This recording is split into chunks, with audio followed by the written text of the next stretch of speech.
My sister handed me a letter at our family's Thanksgiving dinner last year, her hands trembling as she whispered, "Read it later, Noah. Please."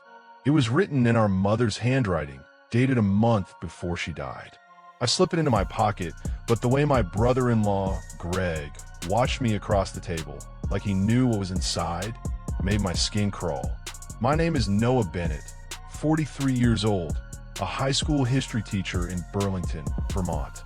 I've spent my life piecing together the past, teaching kids how truth shapes the present. But that letter revealed a secret my family had buried for decades, and Greg was using it to control us. What I didn't know was that exposing his game would mean tearing open old wounds and fighting for the family we had left. I grew up in a small, maple-shaded house in Burlington, the middle child of three. My mom, Ellen, was a librarian, gentle but fierce, with a laugh that could warm a room. My dad, Henry, was a carpenter, quiet, his hands always calloused from work. My older sister, Rachel, was the planner, now 46, a social worker with a knack for fixing problems. My younger brother, Tim, 39, was the dreamer, a musician who'd settled in Montreal, chasing gigs. We were close, even through life's chaos. Dad's death in 2005, Mom's cancer battle in 2020. When Mom passed, it felt like the glue holding us together dissolved. Rachel threw herself into her work. Tim drifted further into his music, and I buried myself in lesson plans, trying to keep Mom's memory alive by teaching the history she loved. Greg came into our lives in 2015 when Rachel married him. He was 40 then, a financial advisor with a polished smile and a habit of name-dropping clients. I liked him at first. He was charming, helped Rachel buy their house, even paid for Mom's medical bills when insurance fell short. But there was always something off. The way he'd steer conversations to money, the way he'd interrupt Rachel when she spoke about her job. Tim noticed it too, calling him Mr. Wall Street behind his back. Mom, ever the peacemaker, told us to give him a chance. "He makes Rachel happy," she'd say. So we did for her. The Thanksgiving dinner was at Rachel's house, a tradition we'd kept since Mom died. It was just the five of us, me, Rachel, Greg, Tim, and their daughter, Lily, 16, a quiet kid who loved poetry. The table was heavy with turkey, stuffing, and tension. Greg dominated the conversation, bragging about a new client, while Rachel looked tired, her smiles forced. Tim was distracted, checking his phone, probably texting his bandmates. I tried to keep things light, asking Lily about school, but Greg's eyes kept flicking to me, like he was waiting for something. After dinner, when Rachel gave me the letter, I felt a knot in my stomach. I waited until I was home, alone in my apartment, to open it. The paper was yellowed, Mom's cursive shaky but clear. It read, "Noah, my sweet boy, I'm sorry I never told you this. Before you were born, I made a mistake. I had an affair with a man named Paul Whitaker, a professor at the university. It was brief, but it broke your father's heart. He forgave me, raised you as his own, but Paul was your biological father. I kept it from you to protect you, to keep our family whole. If you're reading this, it's because I'm gone and someone else knows. Be careful. I love you always. Mom." I sat there, the letter trembling in my hands. Paul Whitaker, a name I'd never heard. My dad, Henry, wasn't my biological father. The man who taught me to ride a bike, who'd cheered at my graduation, wasn't my blood. And who else knew? Rachel. Obviously, she'd given me the letter. But Greg's stare at dinner gnawed at me. Was he the someone else Mom warned about? I didn't sleep that night. The next morning, I called Rachel. "We need to talk," I said. "About the letter." She met me at a coffee shop, her face pale. "I found it in Mom's things last month," she said, her voice low. She hid it in a book, like she wanted someone to find it someday. I didn't know what to do, Noah. "I am sorry. Who else knows?"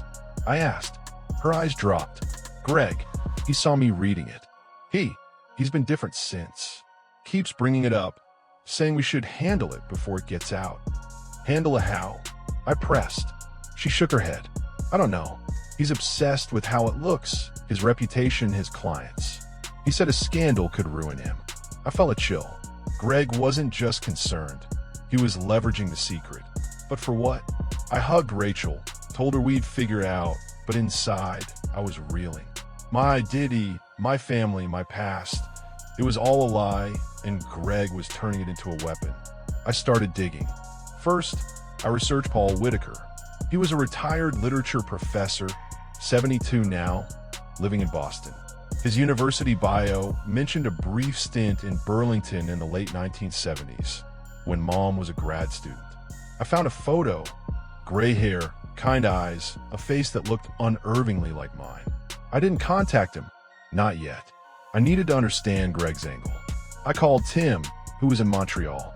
"Did Rachel tell you about Mom's letter?" I asked. He sighed. "Yeah, she called last week, freaking out. Greg's been pushing her to keep it quiet, saying it'll hurt Lily if it gets out." "What's his deal?" "I think he's using it," I said, "to control Rachel, maybe more." Tim cursed. "I never liked that guy." "What do we do?" "Find out what he's hiding," I said. "Can you come down?" He promised to visit in a week. Meanwhile, I watched Greg. He'd always been private about his work, but I noticed small things. Late-night calls he'd take in his car, a locked briefcase he kept in his office. At the next family dinner, I played dumb, asking about his business. "Markets are volatile," he said, his smile tight. "Takes a steady hand to keep clients happy." "Must be stressful," I said, watching his reaction. "Any big deals lately?" His eyes flicked to Rachel, then back to me. "Always. You stick to teaching, Noah. Leave the money to me." His condescension stung, but it confirmed my suspicions. He was hiding something. I started digging into his firm, Summit Wealth Management, using public records and online reviews. Most were glowing. Greg was a trusted advisor, but a few clients complained about missing funds or unauthorized trades. One review, deleted but cached, mentioned a lawsuit settled out of court in 2019. I couldn't access details, but it was a thread to pull. I confided in my friend Lisa, a journalist at a local paper. Over beers, I told her about the letter and Greg's behavior, keeping Mom's secret vague. "Can you look into someone's finances without breaking laws?" I asked. "If they're sloppy, sure," she said. "Give me a name." "Greg Harper, Summit Wealth Management." Lisa came back a week later, her expression grim. "Your brother-in-law's in deep. His firm's under investigation by the SEC for misappropriating client funds. Small amounts, hard to trace, but it adds up. He's been dodging audits by moving money through shell accounts. Nothing's proven yet, but he's nervous." "How nervous?" I asked. "Nervous enough to need leverage," she said. "If he's got dirt on your family, he might use it to keep Rachel in line. Or you." It clicked. Greg wasn't just protecting his reputation. He was using Mom's secret as a shield. If the SEC closed in, he could leak the affair to distract from his crimes, painting himself as the loyal husband caught in a family scandal. Or worse, he was manipulating Rachel into something shadier, like hiding his money. I confronted Rachel the next day, showing her Lisa's findings. She looked sick. "He's been asking me to sign papers," she admitted. "Investment accounts," he says, "for Lily's college fund." "I haven't, but..." "Noah, I am scared. He knows about Mom, and he's got this hold over me." "He's got nothing," I said. "We take away his leverage. Tell the truth ourselves." Her eyes widened. "What?" "Noah, it'll destroy us. Lily, Tim, you." "No," I said. "It'll free us. Greg's the one who's trapped, not us." She wasn't convinced, but she agreed to help me dig. Tim arrived, and we became a team. He hacked into Greg's home Wi-Fi. Ethically questionable, but we were desperate, and found a hidden folder on his laptop labeled Contingency. It contained emails to a lawyer discussing asset protection if family issues go public. One email mentioned a $200,000 transfer to an offshore account in Rachel's name, without her knowledge. Greg was setting her up to take the fall if his fraud was exposed. We needed hard evidence. I hired a private investigator, Mark, recommended by Lisa. He tailed Greg, catching him meeting a shady accountant in a parking lot, exchanging a USB drive. Mark also pulled bank records, confirming the offshore account. The paper trail was clear. Greg had siphoned $450,000 from clients, funneling it through fake accounts, and was using Mom's secret to keep Rachel compliant. I decided to contact Paul Whitaker. I wrote him a letter explaining who I was, asking to meet. He called a week later, his voice soft but steady. "I suspected," he said. "Ellen never told me, but you look like my son did at your age. I'd like to know you, Noah, if you're willing." We met in Boston at a quiet cafe. Paul was kind, remorseful, and had no interest in disrupting my life. "Your mother loved Henry," he said. "He was your father, blood or not. I'm just a footnote." His words healed something in me. I wasn't defined by DNA, but by the family I'd chosen to fight for. I told Paul about Greg. "He's using your affair to hurt us," I said. "Will you help me stop him?" Paul agreed to sign an affidavit, confirming the affair and Mom's decision to keep it private. It was our trump card. If Greg leaked the secret, we'd control the narrative, not him. With Tim and Rachel, I planned the confrontation. We invited Greg to dinner at my apartment, saying it was about family planning. Lily was at a friend's, so it was just us. I cooked chili, Mom's recipe, the smell filling the room with memories. Greg arrived, all smiles, but his eyes darted to the letter on my counter, now framed like a trophy. "What's this about?" he asked, sipping a beer. I didn't waste time. "We know, Greg. The SEC investigation, the offshore account, the $450,000 you stole. And we know you're using Mom's secret to blackmail Rachel." His face hardened. "You're out of your depth, Noah. This is adult business." Rachel spoke, her voice steady. "You set up an account in my name. That's fraud, Greg. I'm done protecting you." Tim leaned forward. "We've got bank records, emails, an affidavit from Paul Whitaker. You leak Mom's secret, we leak your crimes. Your call." Greg laughed, but it was hollow. "You think you can scare me? I'm the one holding this family together." "No," I said, sliding a folder across the table. "You're tearing it apart. Here's our evidence. Step down from your firm, come clean to the SEC, or we send this to them tomorrow." He opened the folder, bank statements, emails, Mark's photos. His hand shook.